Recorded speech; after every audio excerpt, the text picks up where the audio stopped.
आज हाम्रो भान्सामा अर्गानिक तरुल पाकेको छ।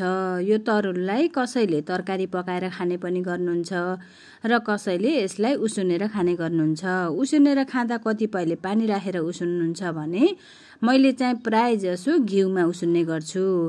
सुरु गरौँ है त कसरी पकाउने भन्ने कुरा। यसलाई चाहिँ मैले सर्वप्रथम यसको बोक्रा सबै काटिसकेपछि राम्रोसँग छलछल्ती पानीले पखालिसकेपछि यसमा भएको माटो फोहोरहरू सबै जान्छ। अनि एक थोपा पनि पानी नराखिकन कुकरमा यिनी काटेका तरुललाई राखिदिने।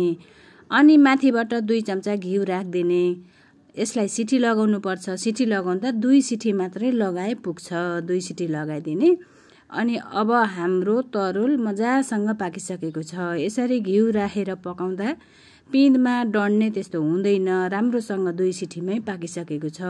यो खानाको लागि एकदमै टेस्टी हुन्छ र स्वास्थ्यका लागि पनि तरुल राम्रो चिज हो। पिँधा पनि लागेको छैन, थोरै घिउ पनि बचेको छ। हजुरहरू पनि यसरी ट्राई गर्नु होला है त।